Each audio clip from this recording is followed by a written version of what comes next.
Mi nombre es Alexandre Brasil Fonseca, soy sociólogo, fui secretario general adjunto de ABUB en 2000 alguna cosa, cuando Ricardo Wesley fue secretario general. Actualmente soy profesor en la Universidad Federal de Río de Janeiro y es un placer estar con los hermanos y hermanas en este tiempo para hablar un pouco sobre algunos temas del día. Muito obrigado.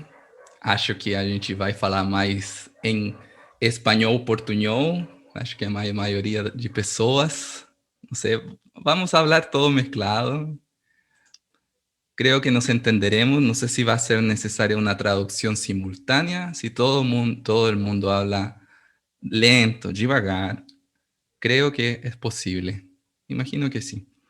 Y bueno, este va a ser un tiempo de poder compartir un poco de, de nuestras reacciones, nuestras preguntas, dudas sobre el taller de Alexandre.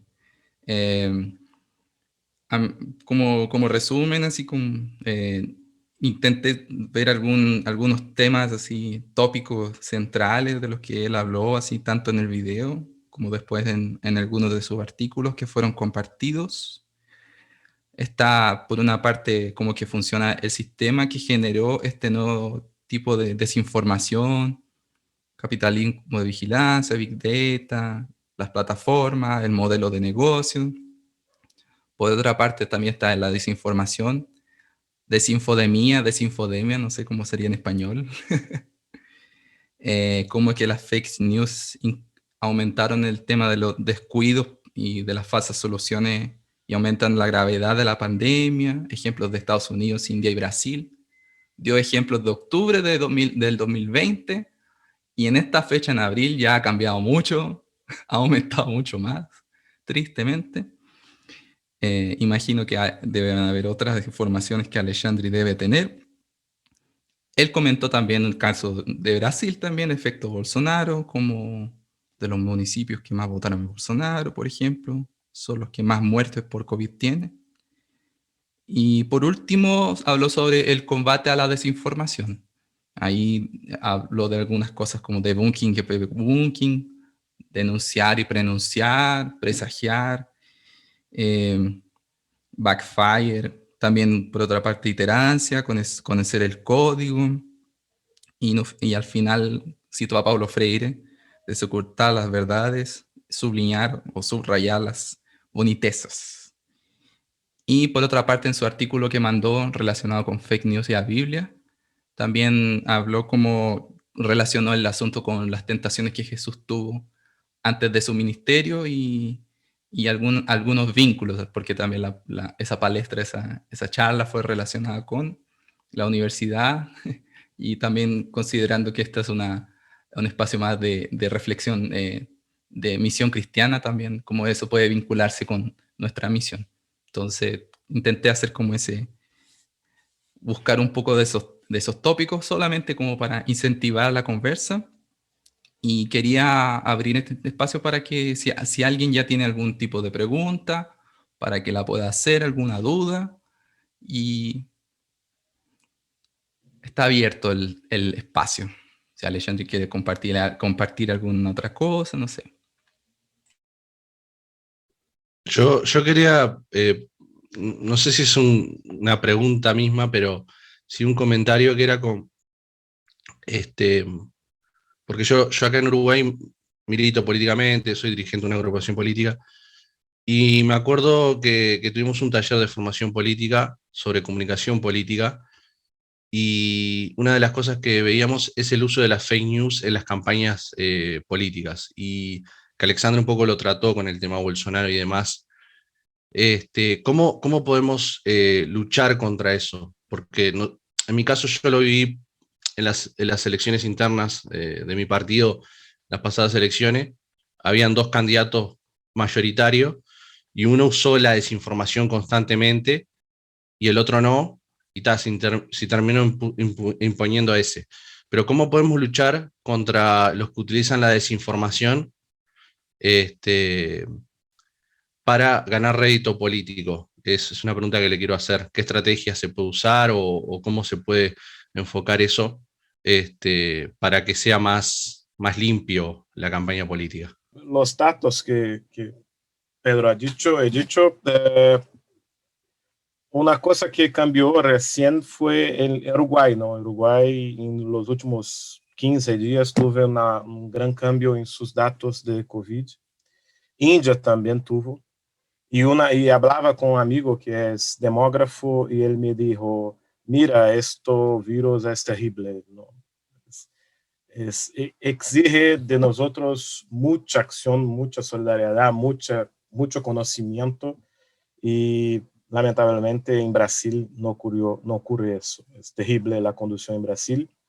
Y en países que intentan, Uruguay un poco, tenía una ampla vacinación en correspondencia con Brasil, pero también el gobierno tenía un poco de miedo de hacer los bloques, ¿no? Entonces, la epidemiología, no hay dudas que la importancia de hacerlos es bueno que se haga con algún cuidado, mucho cuidado por la cuestión económicas, sociales, no hay duda que son problemas serios también, pero no hay contraposición en la buena gestión de la crisis pandémica y la economía y la salud, son la misma cosa. Entonces, países que lograron hacer bien las condiciones de bloqueo, distanciamiento, las cosas que sabemos que tienen respuestas. Pero es cierto que necesitan tener apoyo de la población, comprensión, a cuestión social y económica es importantísima. Y esto, los países que lograron hacerlo mejor, que son países menores, más fáciles, no hay duda de eso también, lograron estar sin muertes hace mucho tiempo. Creo que ayer Israel tuvo su primer día sin muertes en 10 meses.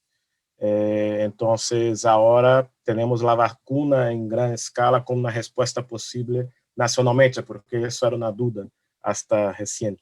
Y aún es, porque es que comprobar lo que ocurrió en Israel, pero hay una esperanza que esto es un camino importante, como los bloqueos también son un camino importante, pero todos juntos, y no es posible hacer cosas sin combinar las acciones.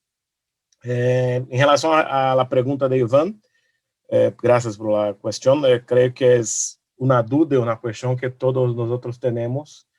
Yo empecé a estudiar desinformación y fake news y todo eso tiene como 4 años y confeso que se empieza porque fue un edital que yo tuve na aplicación para uma llamada pública de Facebook internacional y tenía como 600 proyectos y seleccionaron como 20 y uno que yo coordenaba fue uno de los seleccionados y eso fue en 2018. Y me recuerdo que solamente salió la respuesta final en final del año, como diciembre mismo, noviembre. Y yo pensaba que si yo tuviese que hacer la aplicación en noviembre o diciembre, después de las elecciones de Brasil, yo no iba a hacer esa investigación, porque es terrible cómo eso fue fuerte en las elecciones acá en Brasil. Entonces, el uso de la desinformación en la política es una cosa que no es nueva, hace tiempo se ocurre eso, pero con las redes sociales, muy particularmente con WhatsApp, es una cosa muy fuerte y muy central en las campañas de política en Brasil. Y en varios países del mundo. Y no solo en la cuestión de la política, pero muy fuerte también en la cuestión de empleo, economía, hay muchas fake news en esto, salud, con la cuestión de anti-vax y otros grupos. Y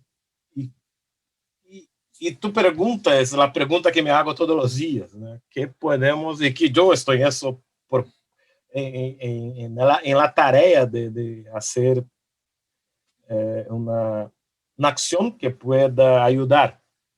En este proceso yo empecé, estuve en el liderazgo de una iniciativa que tenemos en Brasil, que se llama Coletivo Bereia, que es de Paz y Esperanza Brasil y un colectivo de periodistas evangélicos y católicos que hace chequeo de noticias religiosas. Entonces, nosotros tenemos un site de chequeo que tiene como 30,000, 50,000 visitas mensuales y hacemos chequeos de noticias sobre religión, no solamente en periódicos de la religión, pero también en periódicos seculares y que hablan sobre la religión. Entonces, una preocupación es tener en cuenta lo que hay de específico de los evangélicos y católicos y otras religiones sobre la difusión de fake news en sus espacios. Entonces, esto fue una cosa que yo, junto con otras personas, hicimos y fue un poco como una conclusión de nuestra investigación sobre la presencia de las fake news entre las personas con religión. El uso de WhatsApp por evangélicos en Brasil es muy superior a lo que se hace con las otras personas de otras religiones y personas sin religión. Es increíble como, yo no me recuerdo ahora las cifras, pero los evangélicos, un poco, en caso de Brasil, los evangélicos siempre fueron aquellos que estuvieron más tiempo en la iglesia, iban más a los cultos, ¿no? Tenían una fe más actuante, ¿no? Y una marca de eso que las investigaciones de los años 80 decían es que los evangélicos de Brasil iban a la iglesia toda la semana, muchos ahora todos los días, pero la idea es que los evangélicos, el percentual de evangélicos que iba a la iglesia toda la semana era huge, ¿no? Era bien mayor do que lo de las otras religiones, en Brasil particularmente en relación a los católicos, que tenían mucho más una fe de ir a la iglesia una vez por mes, en fiestas, matrimonios, datas especiales. Entonces, el activismo religioso evangélico se demarcaba en los años 80 y 90 como por la presencia en la iglesia. Y entonces, en la encuesta que hicimos con 1.500 personas de Brasil, una de las conclusiones fue que tener grupos de religión de WhatsApp es el nuevo ir a la iglesia toda la semana de los evangélicos en Brasil. Entonces, entre los evangélicos, las personas tienen 3, 4, 5 grupos de su iglesia, un grupo general, un grupo de jóvenes, un grupo del grupo de adoración, un grupo de los estudios bíblicos, un grupo de actividades sociales. Entonces, la presencia del WhatsApp entre los evangélicos es muy, muy fuerte. Hoy por la mañana, en un grupo de mi iglesia, una de las hermanas mayores ha enviado no fake news, pero una mensaje política contra los de izquierda y a favor de Bolsonaro.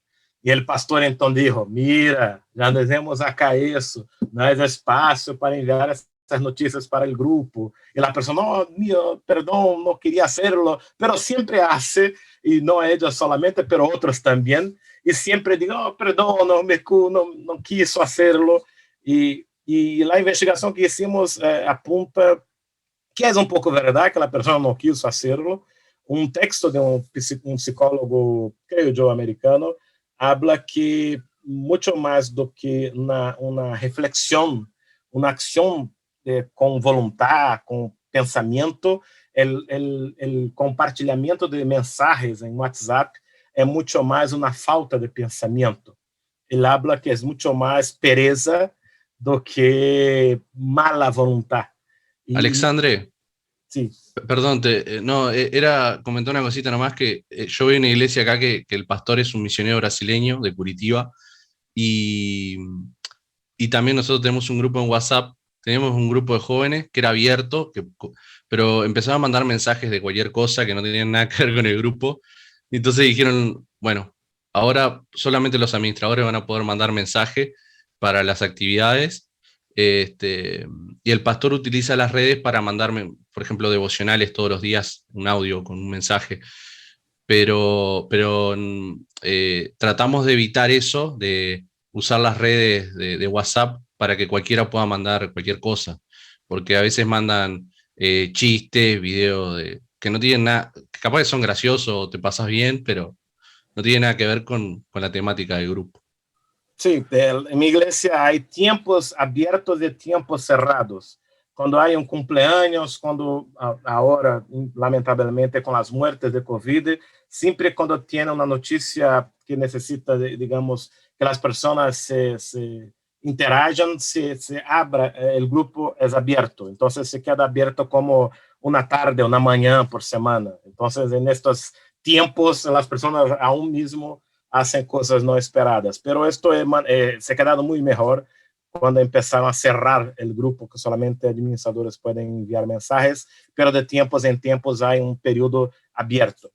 Y yendo a la respuesta a su pregunta, primer punto, dos cuestiones. La primera, cuando yo estuve en dos encuentros, reuniones con personas que estudian eso a más tiempo que yo y que tengo admiración. Un es evangélico, es el sociólogo David Lyon, que es de Canadá y que es británico, pero vive en Canadá y es certamente el mayor experto del mundo sobre surveillance, sobre vigilancia.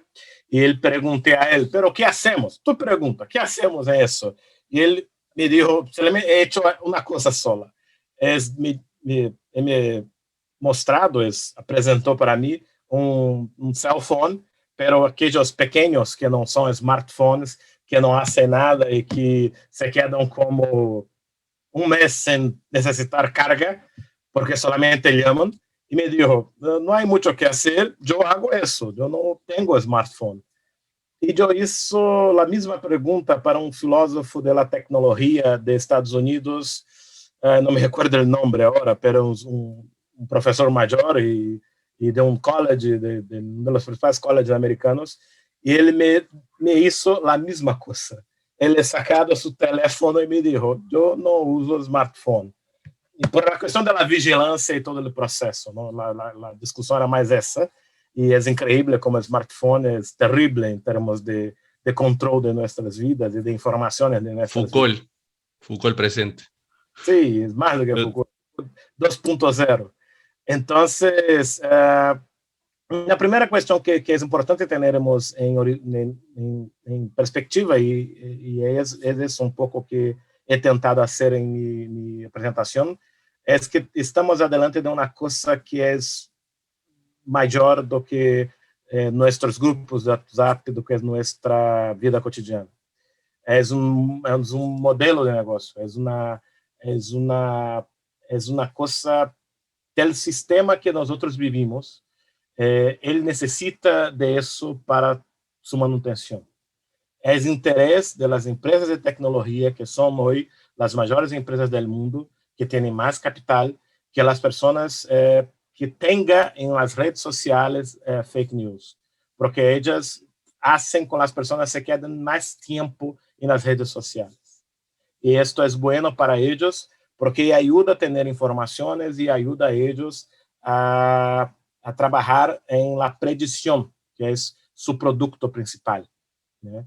La idea de la influencia de la propaganda, de los ads que las empresas de tecnología tienen, y la fake news es un poco un producto, una consecuencia, un elemento que es importante para ellos, porque las personas quedan más tiempo en las redes. Sea por hacer la difusión, por mandar para sus amigos porque hay una información terrible, sea porque usted sabe que no es terrible, entonces usted quiere decir, no es bueno, es malo, es mentira. Entonces este involucramiento, esta pasión, esta cosa que nos quedamos que es orgánica, es importante para ellos. Y nada mejor do que eso, do que mentiras increíbles. Hannah Arendt que habla que la mentira es bien más simple porque ella puede tener miles de formaciones, de conformaciones, y la verdad solamente es una. Entonces, la verdad factual. Entonces, la mentira es mucho más fácil, es bien más tranquila, porque ella es múltiple, ela es infinita. Entonces, tener la mentira a su lado es más tranquilo do que tener la verdad. la mentira sale más rápido, corre más, es más rápida en su difusión. Y el increíble, el inacreditable de la mentira es muy central en el proceso. Hay toda uma acção de los departamentos de UX design de las empresas, de las techs de Facebook, de Google, que é pior que Facebook, de todos os grupos, próprio Amazon também, que são a quantidade de pessoas que trabalham nisso. Então, pessoas de psicologia, neuroestudios, de antropologia, filosofia, psicologia. Então, são grupos de muitas pessoas e que a preocupação central é que as pessoas estejam todo o tempo possível em seus computadores, smartphones, tendo acesso a suas páginas. Grupo que tem buenas sugerências ou ações sobre isso são a comunidade europeia. Os documentos da comunidade europeia, creio que são importantes ter acesso e ler.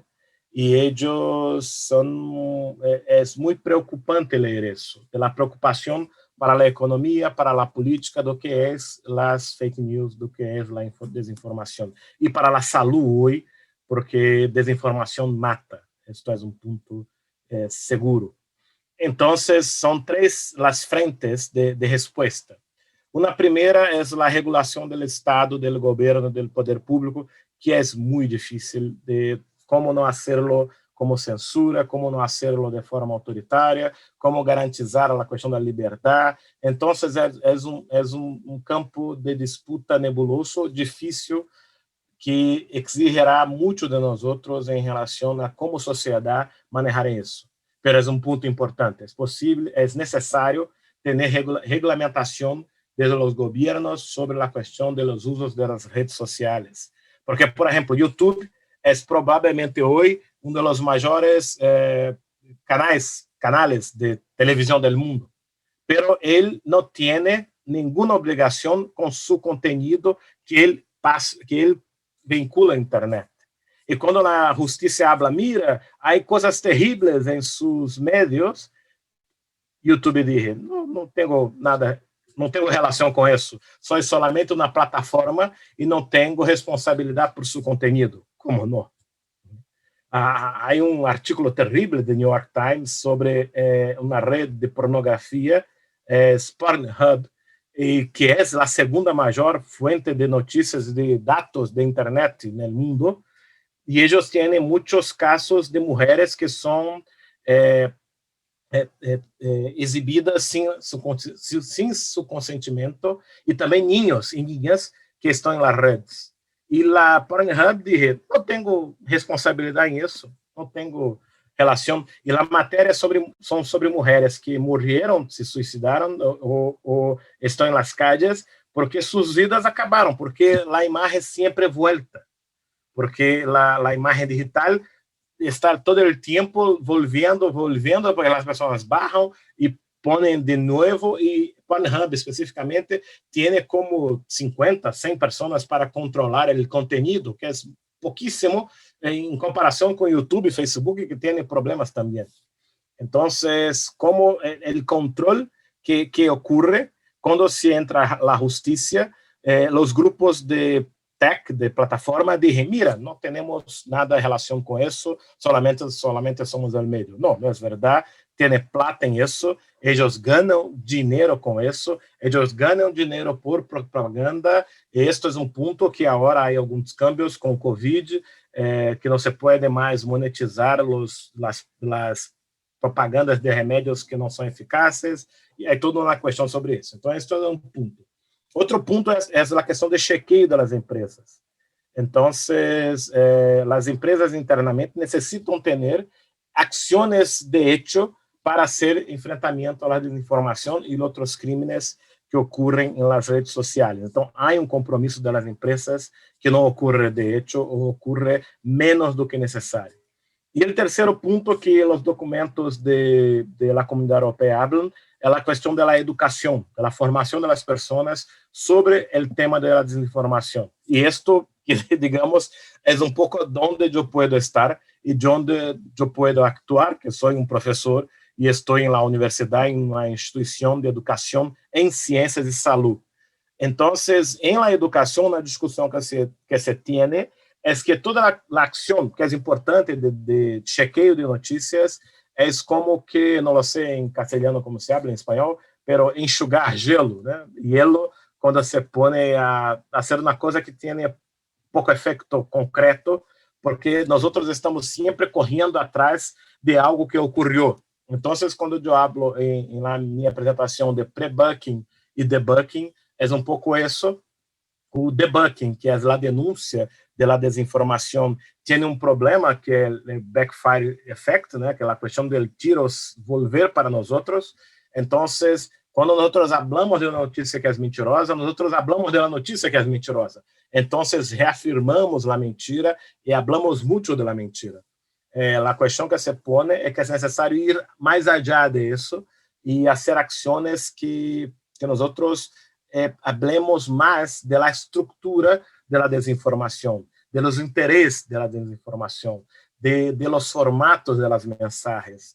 Há uma iniciativa em Inglaterra que eu não recordo se está em minha apresentação, que é um site Bad News, que é de um grupo de psicólogos de Cambridge, que tem a estrutura da desinformação. Então, eles têm um game em que as pessoas põem suas impressões e eles falam, mira, se tu haces uma titular terrible com questões recentes, existem do governo, o controle do governo, a regulamentação do governo, as ações das techs, das organizações empresariais que estão em isso, e processos de educação que têm como ação ou perspectiva a importância da linguagem computacional, da programação. Eu hablo na apresentação de Iterácia com David Barry, pero a ideia principal é a questão da importância de as pessoas necessitam aprender a linguagem dos computadores, o pensamento computacional. É mais do que ser um usuário de internet ou de la computadora mecanicamente eficiente, pero uma percepção crítica de lo que ocorre em la computadora e por dentro de ella, e a programação é um tema importante. De minha experiência com chequeio, e um pouco estar em isso todo o tempo, praticamente, creio que é importante também ter em conta a questão de denúncia. Os programas todos têm espaço de denúncia de fake news, de desinformação, de hate speech, de discurso de ódio. Então, é importante que nós, ao mirar na desinformação, na fake news, hagamos a denúncia de esta para as ferramentas. Em questão do WhatsApp, em Brasil, nas eleições de 2018, o WhatsApp encerrado como que centenas de milhares de contas al final de las elecciones de Brasil, en el primer turno, en el día siguiente, pero fue del primer turno de las elecciones. El número de mensajes de WhatsApp en Brasil en el día de las elecciones, en la véspera, tuvieron un aumento absurdo, muchos mensajes, y lo que los programas hacen, Facebook demora más tiempo, pero WhatsApp es un poco más rápido, es mediante el behavior, el comportamiento de las cuentas, él hace el encerramiento. Y esto es, si una cuenta es utilizada para hacer envíos de noticias, esto tiene un behavior que no es humano, porque eso es hecho con computadoras y chips virtuales. Entonces hay toda una mecánica de bots, de robôs, que se pone esto en uso. Entonces es importante tener en cuenta también que mucho de lo que tenemos en Internet no es realidad, no es el mundo orgánico de personas, pero son procesos bien hechos en que se hace ligaciones entre lo que tiene en Facebook, lo que sale en Twitter, lo que tú recibes en su WhatsApp. Entonces hay una red de personas que vive de eso, que recibe plata por eso, y que su trabajo es producir desinformación. En la cuestión de política, que fue la cuestión de Iván, es una cosa más presente y por eso que se habla un poco de pre-booking, porque esto es un poco utilizado en las campañas electorales, que es un poco como tú actúas, ¿no? en atacar y revidar de los ataques. Entonces, la importancia de menos que te hagan la pauta que tú hablas y que tú puedas actuar poniendo la pauta a los otros. Acá en Brasil nosotros tuvimos recién un ejemplo fuerte de eso. En toda la pandemia, o buena parte de la pandemia, el gobierno tuvo siempre adelante en el discurso de la pandemia, con la historia de hidroxicloroquina, cloroquina, es una gripezinha, es una cosa menor. Y cuando en Brasil hay el presidente Lula, que fue... tuve una decisión de la Suprema Corte de que todo que ocurrió con él no fue correcta. Entonces, se encerrado sus casos y enviado de nuevo a la justicia, pero en otra justicia, porque tuve una evaluación que fueron mal hechas los procedimientos de su condenación anterior. Entonces, estos fueron suspensos y Lula entonces ha hecho un discurso logo después de eso, y puso algunas cosas mínimas que él creía que era importante tener en cuenta para el gobierno. Y es increíble porque esto fue lo que el gobierno ha hecho después de que él habló. Entonces, un poco el proceso de que menos do que se quedar como reacción a lo que el gobierno, quien hace la fake news, habla, es importante poner en pauta, poner en la agenda cosas que nosotros acreditamos como importantes y que son reales, y hacer que los otros cambien su pauta y no al revés. No hay sentido en nosotros quedarnos corriendo atrás de hacer negaciones de cosas que son mentirosas, pero tenemos que hacer un discurso de nuestras convicciones para que pongamos en las redes, en el medio de la conversa, en medio de la charla, los temas que son relevantes o que nosotros creamos que son importantes. Entonces, un poco en esta cuestión narrativa, se quedar todo el tiempo solamente preocupado con lo que sea de la información fake news puede ser un problema. Entonces, es importante tener la denuncia, que es un poco la habla de Paulo Freire. Es importante denunciar las mentiras, pero es importante también subrayar sublinhar en portugués. Subrayar las bonitezas, lo que es bueno, lo que nosotros acreditamos. Entonces, creo que es importante tener en cuenta cuando se habla de fake news que es importante la denuncia, es importante el chequeo, pero es tan importante o más importante aún hablar aquello que los otros acreditamos, hablar sobre la boniteza de la vida, hablar sobre la verdad, hablar sobre las cuestiones que nosotros tenemos pasión y que son cuestiones constructivas, que son cuestiones que quieren traer cambios, quieren traer transformación, quieren traer vida a un mundo que en este momento sufre tanto con la pandemia. Anderson levantó la mano, puedes preguntar o hacer comentarios, no sé.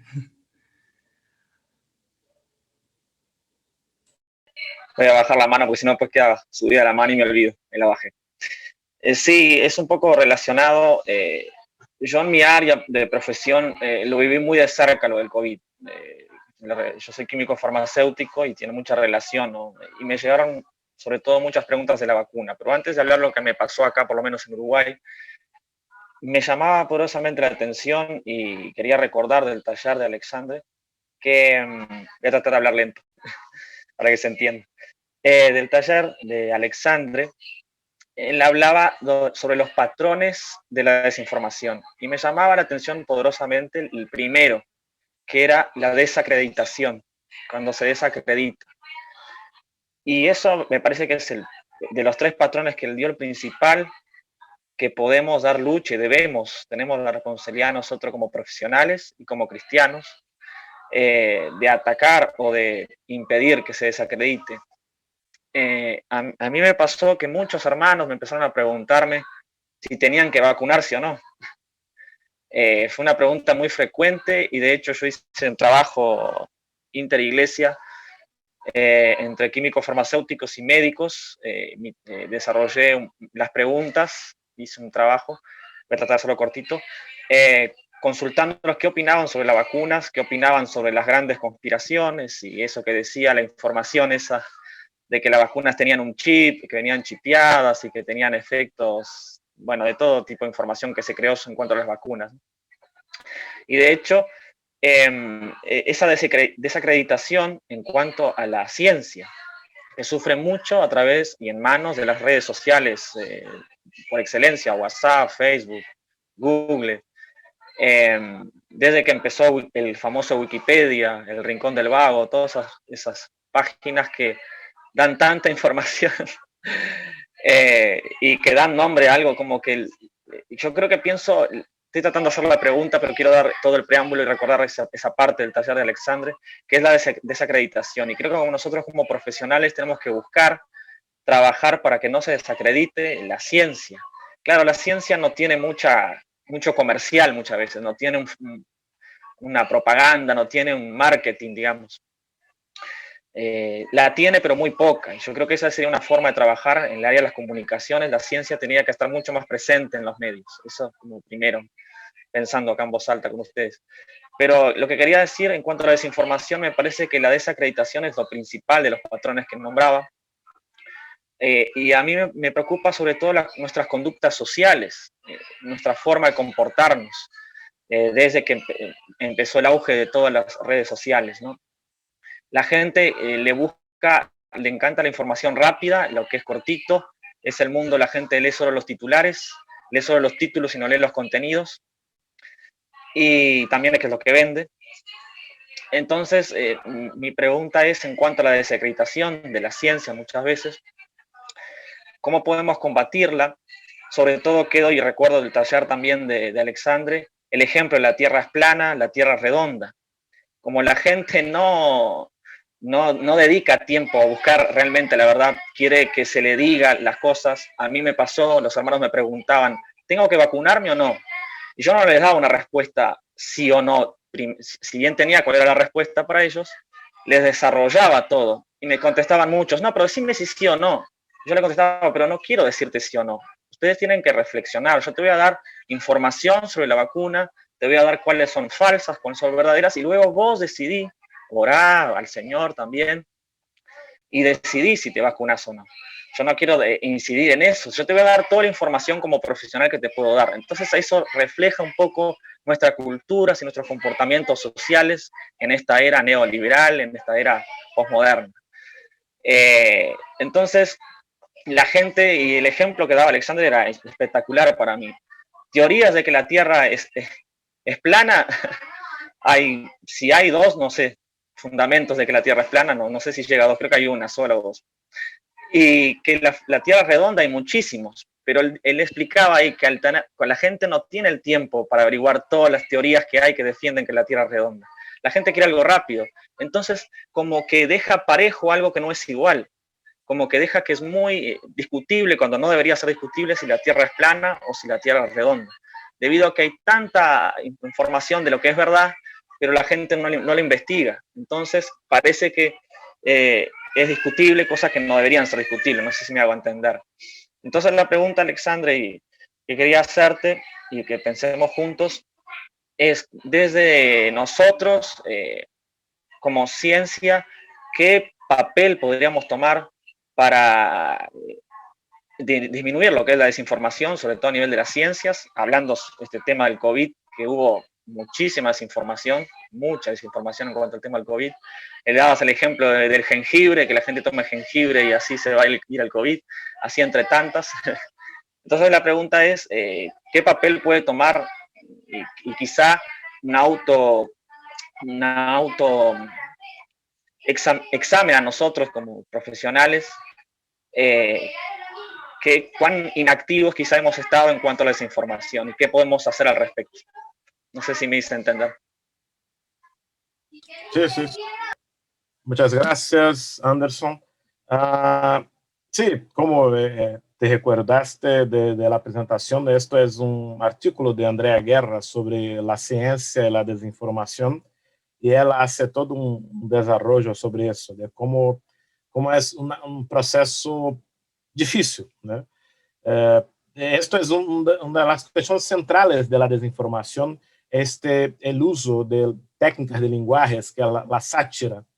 La sátira no es solo la cuestión de ironía, pero también del grotesco y de la justaposición. Entonces, poner cosas que no son iguales como iguales. Esto es central en el pensamiento de la desinformación. Es una técnica de lenguaje que en Brasil hay una figura que es famosa, que es un astrólogo que se habla como filósofo, que es uno de los mentores intelectuales del gobierno Bolsonaro, que es Olavo de Carvalho. Y él tiene mucho eso de la justaposición y del grotesco, de hablar palabrones, palabras feas, y de causar impacto. Entonces, esto es una estrategia. En Brasil, 14% de los evangélicos hablan que no tomaron vacuna. Entre los católicos son 6% y espíritas 3%. Entonces, esto es un problema, es una realidad. Creo que ha dicho en mi presentación, que siempre hablo, esto David Lyon que dijo, es un texto de él muy bueno, que es información, no es conocimiento y tampoco sabiduría, y que la iglesia tiene un papel central, porque él habla, David Lyon, mira, la iglesia tiene conocimiento que sabiduría es distinto de información.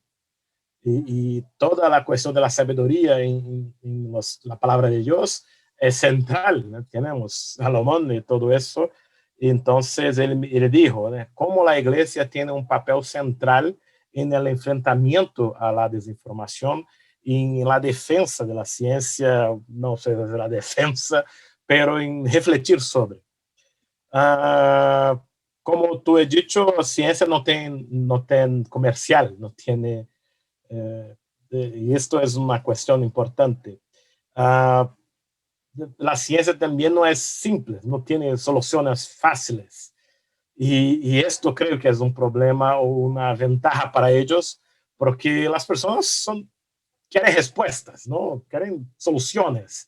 Entonces, si yo puedo tomar jengibre, comer jengibre, tomar vitamina D, ¿por qué yo iba a hacer que quedarme en casa y sin ver mis amigos, mis personas queridas, ir a la iglesia? ¿Por qué? Si yo puedo resolver eso más rápido. Alexandre, perdón, te interrumpo. ¿A qué punto llega la desinformación? Yo trabajo en un laboratorio farmacéutico multinacional, ahora pues lo compró, era nacional y lo compró una multinacional. ¿Y a qué punto llega la desinformación que ese laboratorio donde yo trabajo llegó a comprar vitamina D sin comprobar si ayudaba al COVID? Un lugar donde está lleno de profesionales. Pero lamentablemente donde a veces mandan más es un gran problema que tenemos en el laboratorio, nuestro, uno de los grandes conflictos que tenemos, que tienen mucho más poder y autoridad un contador que nosotros los químicos farmacéuticos. Es lamentable, es triste, siempre todo termina en dinero, es triste cuando se formó en nuestra universidad de la República acá en Uruguay, que tiene una formación, una cabeza totalmente diferente, que uno piensa siempre en el paciente, piensa en las personas, algo que vos decías, Alexandre, en tu taller también, el pensar en el otro, el cuidarnos, y es tan triste como a veces después en el mercado se olvida de eso y se prioriza otras cosas, ¿no? Pero digo, compraron vitamina D en un laboratorio sin probar, o sea, solo por las dudas por si iba a funcionar, y era el boom para el momento. Y lo compraron y no se usó. Después nos consultaron a nosotros y empezamos a investigar del tema y vimos que no ayudaba a tal punto como que fuera para el COVID. Entonces, ¿a qué punto? Ha llegado hasta, bueno, a niveles hasta de la alta gama, hasta a veces afecta a la ciencia. Todo esto ayudó hasta a la ciencia a trabajar más. Yo quería decir eso, no te interrumpo más, que hasta el punto acá en Uruguay llegó un laboratorio conocido a comprar vitamina D por si funcionaba. Entonces, ayer, no, jueves, yo estaba en una live, la Red Evangélica Nacional de Acción Social de Brasil ha hecho 4 encuentros con expertos y pastores sobre una respuesta evangélica a la COVID en Brasil. Hay un teólogo acá en Brasil que habla que los evangélicos tuvieron una respuesta de que COVID era como el diluvio, fue un castigo de Dios. o que la COVID tiene una respuesta mágica, que frijoles miraculosos, y como una respuesta que hay algo que el milagro puede venir como respuesta de COVID, y evangélicos tienen una responsabilidad con la sociedad y están actuando en el enfrentamiento a la COVID en Brasil. Entonces, el grupo de la red, junto con el Instituto de Janeiro, ha hecho como 4 talleres sobre eso con pastores y expertos. Y en Rueves yo he participado, y también he hablado una profesora de la Universidad de São Paulo, y ella hablaba sobre un site muy bueno de British Medical Journal con los medicamentos y un infográfico que es tecnológicamente bonito, que se aperta, ¿no? Te pone el clic en vitamina D, y él hace todos los estudios que hay, cuántas las personas fueron estudiadas, las respuestas, y me recuerdo que vitamina D, dijo el dibujo, no tiene conclusiones ninguna, no hay, es la misma cosa con y sin. Y cuando ella hablaba de eso, solamente hacía el dibujo general, una persona en el chat que es médica, he dicho, mira, en mi consultorio yo he tomado vitamina D, he pasado para mis pacientes y ellos de 306 solamente se quedaron dolentes. Y ahí, que esta información tiene importante cuando estamos hablando de salud pública, de una pandemia que se muere 3 millones de personas, y es increíble, porque para pensar, si solamente se fuera a dar vitamina D, serían las personas, no haremos eso. ¿Por qué? Porque sí, es una pandemia, es una cosa muy grave, muy seria, y que posibilidades observacionales son importantes. Sí, ok, es importante tener protección, claro que es importante, vitamina D, sol, buena alimentación, actividad física, es importante, es seguro que es, pero eso no es respuesta para una pandemia. Epidemiología es una área de conocimiento que tiene que tener respeto, ¿no? Hay personas, hay realidades, hay una complejidad de la vida humana mundial que no es su consultorio, en su ciudad, con su labor, que es la respuesta para el mundo. E é importante recordar que 80% do que as pessoas que têm contato com Covid não têm nada, ou têm muito pouca coisa. Então, né? Enfim, encerrando, lo que hago em relação a tu questão atualmente, eu empiezo agora, em maio ou junho, um projeto novo. El proyecto tiene plata del gobierno, de la justicia de Brasil, y el foco es la desinformación en la área de salud y alimentación. Y estamos haciendo contactos con otros grupos y haciendo parcerias, no sé, partnership, con otras organizaciones, y son movimientos sociales y grupos de favelas de Río, de pueblos jóvenes de Río de Janeiro, que actúan con comunicación en la comunidad. Y tenemos un contacto en la ciudad de Río y en la ciudad interior de Río, del estado de Río, que es Maricá. Y también tuve una reunión la semana pasada, retrasada, con un grupo de personas que actúan en otra comunidad de Río también, Pueblo Joven, pero que tienen una experiencia en la área de divulgación científica en museos y casas de ciencia. Entonces, y hay la percepción de nosotros, de mi grupo, que son como 20 personas de varias áreas, y en el grupo de ellos, que son de la Fiocruz también, que es el Centro de Salud de Brasil Mayor, de investigación en salud y políticas públicas de salud, y la importancia de la arte, de la creatividad, del trabajo que los museos tienen en comunicación científica. Entonces, un poco, aún no sabemos lo que haremos, pero tenemos la certeza que es necesario utilizar otras lenguajes, otras formas, tener acercamiento con las personas, y yo creo mucho en eso, ¿no? Porque la desinformación, un punto central, y esto es, en el caso de WhatsApp, es la confianza que las personas tienen una en las otras. Entonces, más do que el contenido, si el pastor que me manda la noticia es verdad, porque es mi pastor, o es mi liderazgo de alguna cosa, o es mi padre, mi madre, entonces el WhatsApp es un aplicativo que tiene como confiança, como pessoas cerca de si própria.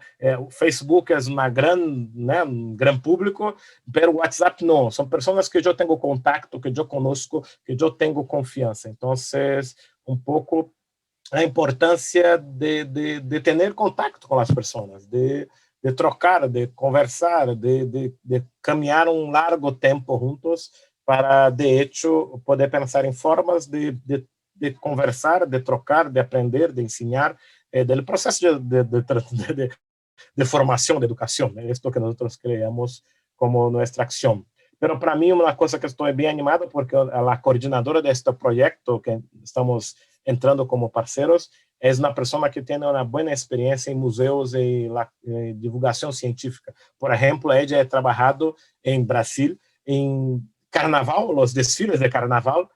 Tuve dos desfiles que foi há como 3, 4 anos sobre ciência, né? Então, na escola de samba se puso grande DNA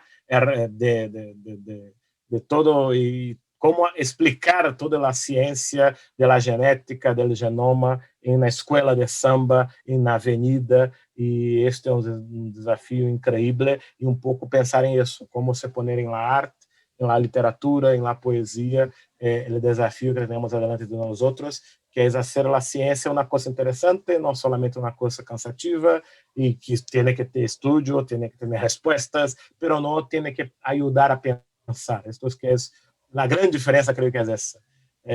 Pensar é difícil, pensar dói, e as pessoas, no tempo de hoje, querem pensar cada vez menos porque é tempo, e muitas informações, tudo tem que ser rápido para ayer.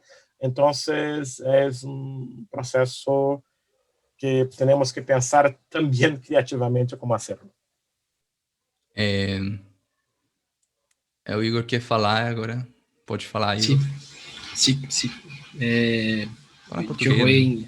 Fala português devagar. Eu não sei. Eu vou tentar então em português. Se algo não compreendido, você faz a tradução. Ok.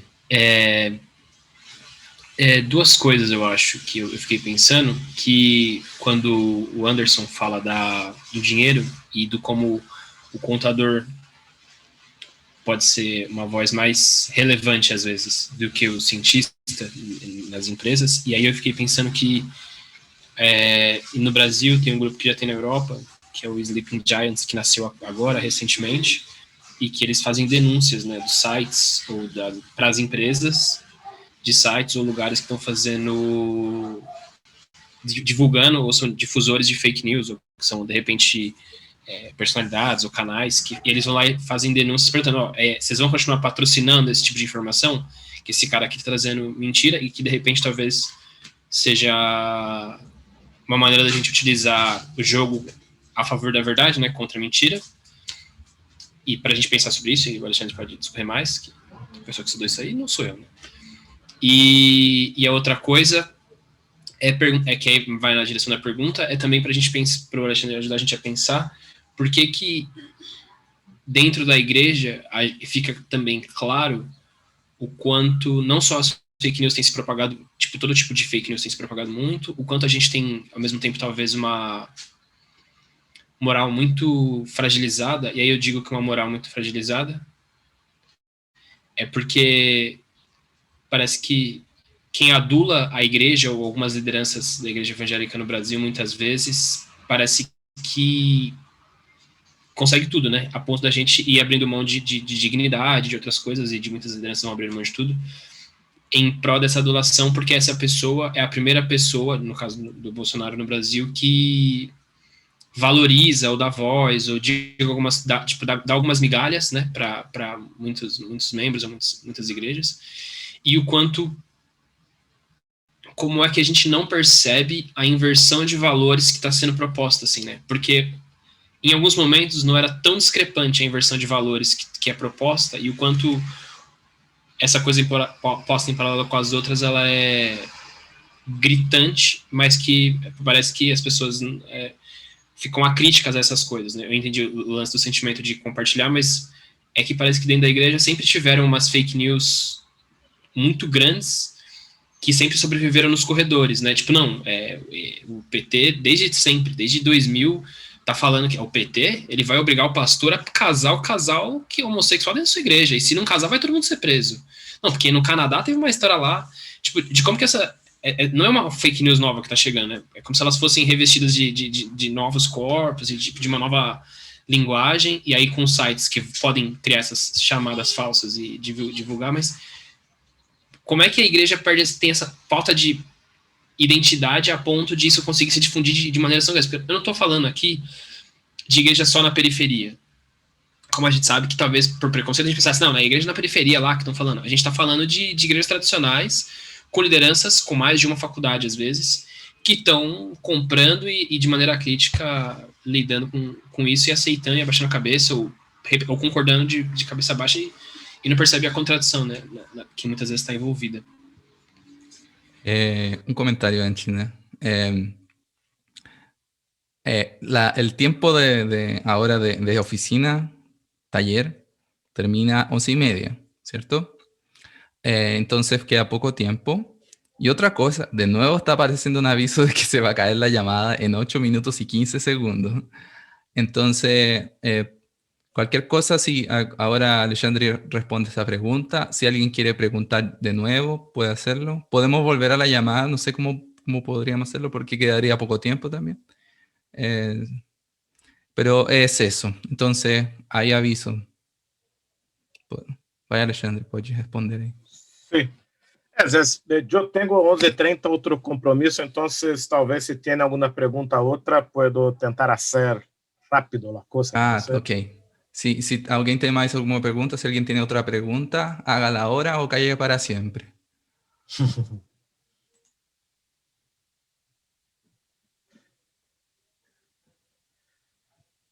Ok, entonces vámonos porque yo me quedo con más tiempo. Primero, muchas gracias por el tiempo que tuvimos juntos acá, muy buenas intervenciones y cuestiones. Sí, bueno, Igor, la lembranza de recuerdo de Sleep Giants, creo que es una estrategia posible, importante. Si el bolsillo es el punto de muchos, vamos al bolsillo, es otra estrategia, denuncia de la cuestión financiera, esto es importante. La gran cuestión que tenemos hoy es por qué dentro de la iglesia, ¿no? Entonces, yo estoy en dudas con eso y hice una investigación sobre eso con miles evangélicos de Brasil en 2 ciudades, Río y Recife. Tanto investigación de cuestionario como también actividades de oficinas, talleres para discutir la cuestión de fake news, para oír la percepción de las personas. Primero, la iglesia tiene organicidad. Entonces, esto es muy importante en la diseminación de fake news. La iglesia tiene una estructura en que las personas están juntas y hay confianza. Esto es otra cosa bien importante. No Brasil, creo que hay una polarización muy fuerte. Esto es otro punto importante en la fake news. Esta cuestión de la polarización. Entonces, hoy es común ver que el Brasil sin COVID, sin Bolsonaro y sin Lula. Entonces, de nuevo, ahora tenemos 3 elementos de polarización, pero un poco la idea de que hay que tener unos contra otros. Hay mucho eso en el medio que nosotros vivimos. Un punto que tú has dicho también es, no hay recorte, yo no he encontrado un perfil de personas que hacen uso de fake news, que reconocen que han pasado fake news para otras personas. No hay un perfil económico, social de iglesia de estas personas. En cualquier recorte que yo hago, en la muestra que yo hice, la investigación, siempre 30% de las personas dicen, mira, yo he enviado fake news. Esto es increíble para mí. Un punto que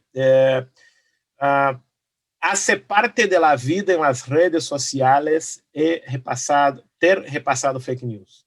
La diferencia única que yo he encontrado es que entre aquellos con más escolaridad, más renta, ellos sufren más con fake news, por un lado, y por otro lado, ellos chequean más fake news. Esto es un punto. Otro punto es que las personas con menor renta de iglesias que no son de regiones centrales con mayor renta, ellos confían más en personas do que los más ricos. Entonces, una cuestión para mí que tiene fuerte, primero, los evangélicos tienden a tener más confianza en personas do que los no evangélicos. Y segundo, los que tienen más plata confían menos en personas do que los que tienen más plata, menos plata. Entonces, de hecho, que se resume esto que me dije. Uno, que todos pasan fake news. Esa es una primera información importante. Segundo, que unos pasan fake news, pero pasan, no como he dicho antes, no como una acción que yo hago porque pienso en eso, mas yo hago para que los otros vean la información. Un poco, yo estoy en eso, pero lo que los otros vean. Entonces, hay una posición en eso, todo que es muy difícil de hacer enfrentamiento. Porque para unos, para mí, probablemente, para ti, es una cosa increíble el celular, la fake news y todo eso, es un problema. Pero para muchas personas no es un problema. Es una cosa de la vida. Yo no tengo una relación con el celular, con la WhatsApp, con el fake news que para mí hay, de que se queda malo, ¿qué es eso? ¿Qué feo? No, yo hago y estoy haciendo. No, como he dicho, es lazy, es pereza, no es una cosa que la persona tiene ganas. Dos puntos más. Fake news no son nuevas, generalmente son viejas. Ellas tienen ciclos de volver todo el tiempo. Esto hace parte del ecosistema de información, de desinformación. No digo que es de manera crítica, hay mucho de plata en eso también. Hay procesos no mucho cristianos en eso. Recién ahora está en Twitter una pelea entre un pastor de Asamblea de Dios de São Paulo, se llama Paulo Marcelo, con Silas Malafaia, y él está haciendo audios diciendo que es todo un proceso de plata que el gobierno y Silas Malafaia se pone para se estar junto de los evangélicos con Bolsonaro y todo eso. De hecho, hay como te he dicho, una apertura de Bolsonaro para el grupo, ministros que son pastores y todo eso. Hay una proximidad en agenda de presidente, evangélicos están recibiendo visitas y todo eso, pero hay una acción, hay una intencionalidad.